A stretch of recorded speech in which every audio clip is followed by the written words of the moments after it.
All right, in this video, we're going to take a look at how to perform calculations and analysis from the equilibrium lab, where we're finding the equilibrium constant for the reaction between iron 3 plus and thiocyanate to create iron 3 thiocyanate, which you remember from our lab was a brownish orange colored compound.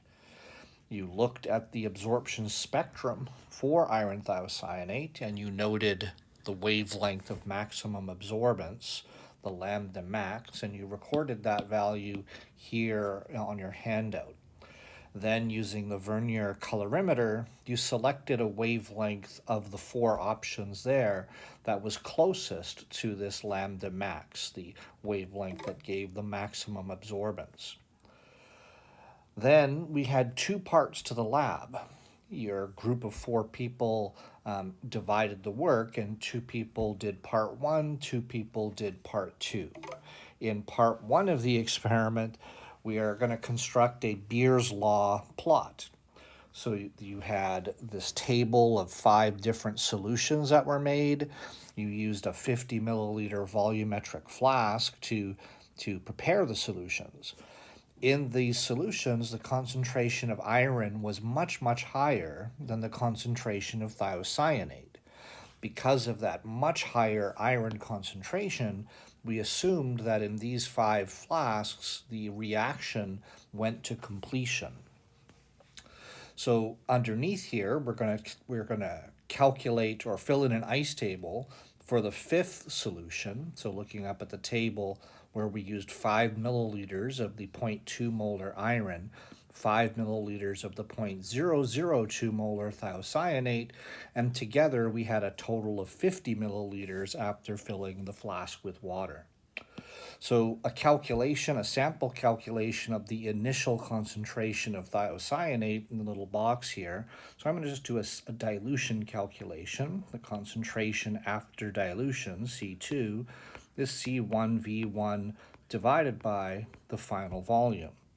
So looking at the numbers up above, you can see what C1 was. For the thiocyanate, it was 0.00200 molarity.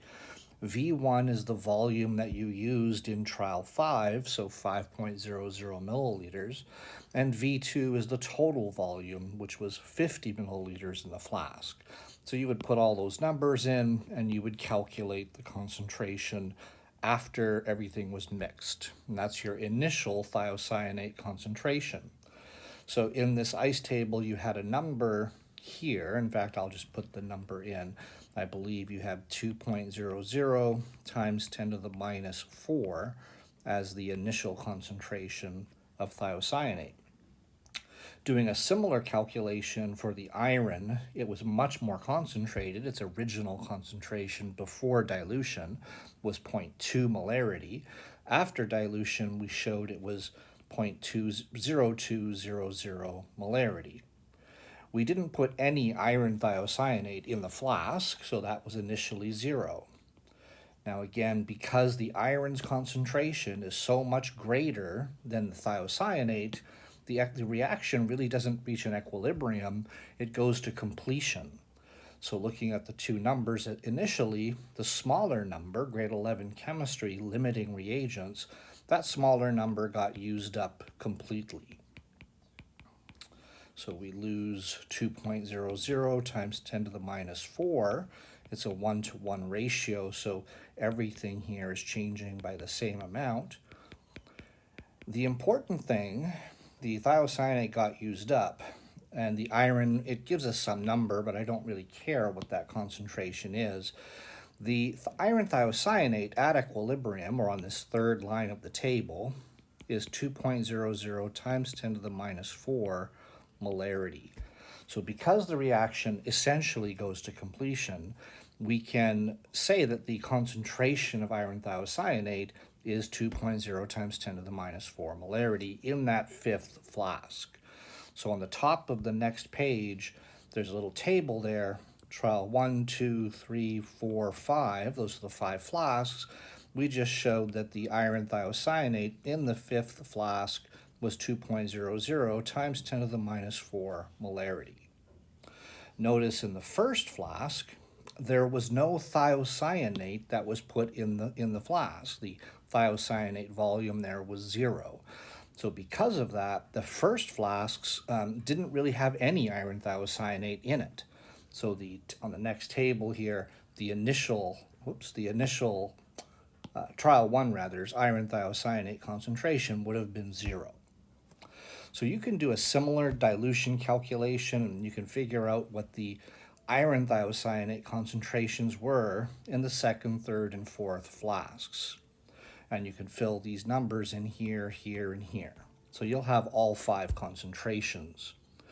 You then took each of those solutions and you measured the absorbance values at that lambda max we talked about earlier. So you have numbers for these 5 absorbance values. The first absorbance is probably 0 or very close to 0 because there was no iron thiocyanate there. So its absorbance should have been very close to 0, if not 0. So now you have a data table with concentrations of iron thiocyanate and absorbance values for each one. So what you're going to do is create a Beer's Law plot. You can use a spreadsheet program like Microsoft Excel or Google Sheets, I believe it's called, like in the Google Docs suite. Or if you really want, you can make a graph by hand on graph paper. But you need to get the equation of the line from the graph. We need the equation of that line on this Beer's Law plot.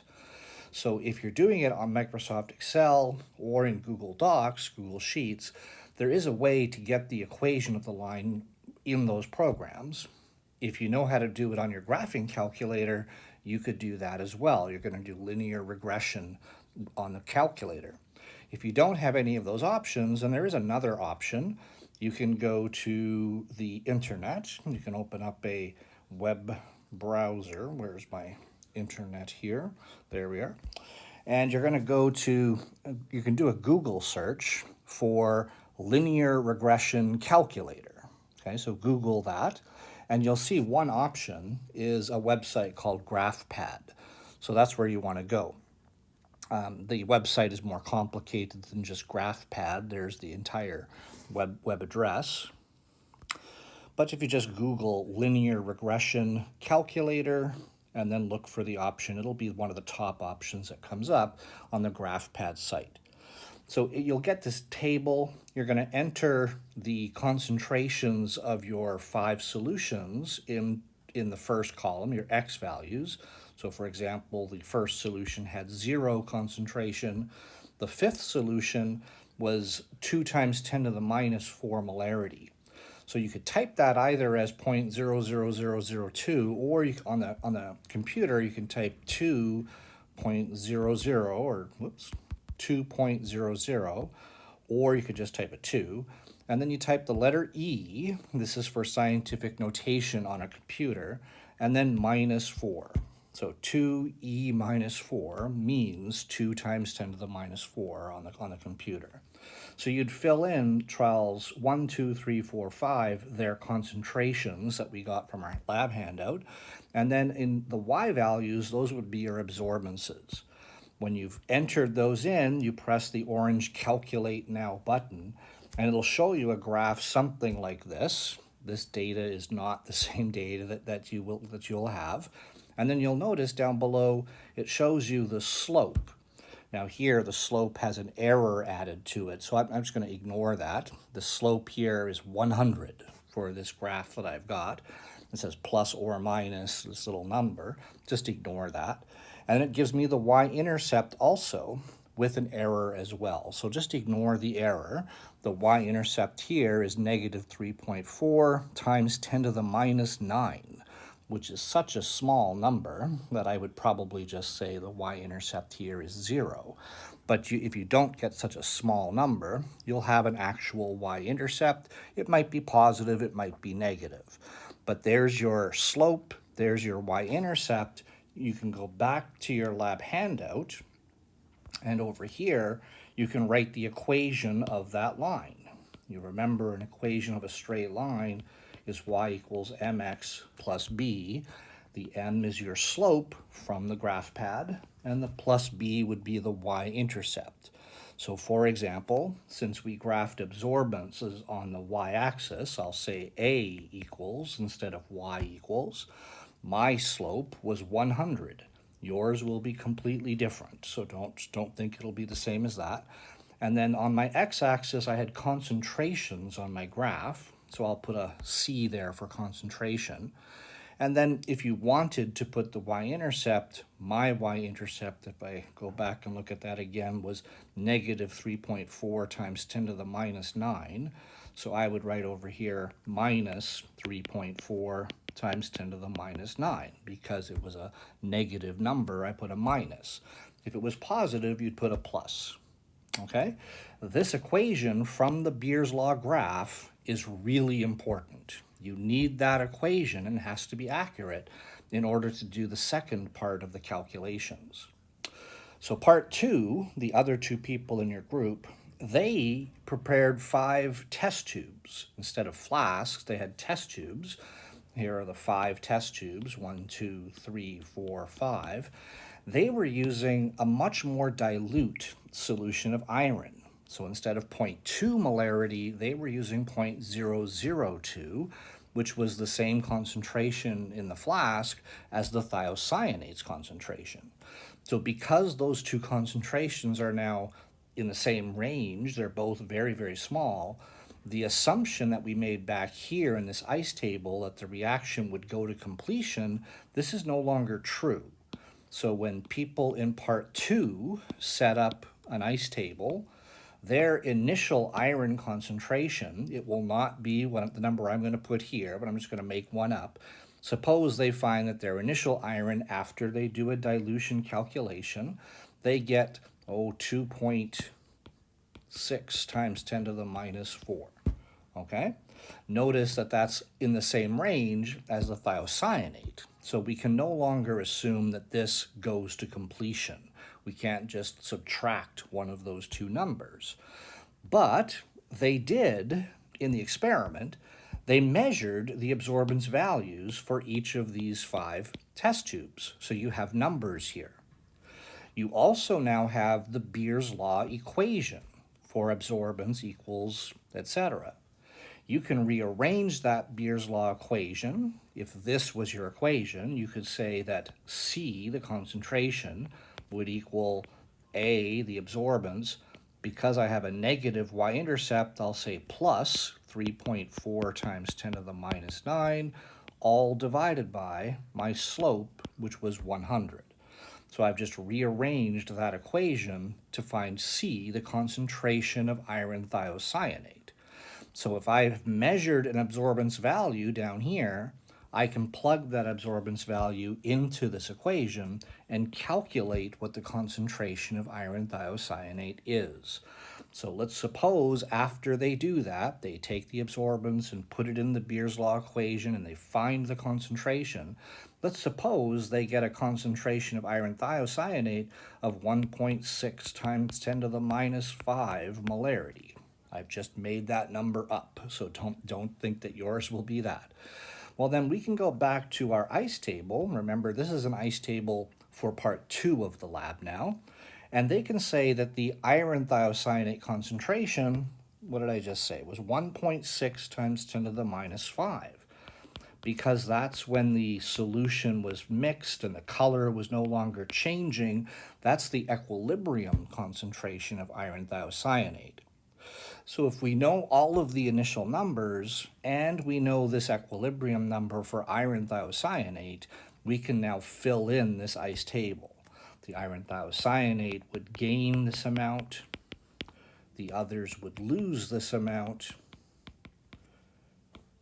It's all 1-to-1 ratios, so the numbers are all the same here. And then you would be able to calculate the concentrations of all 3 things at equilibrium.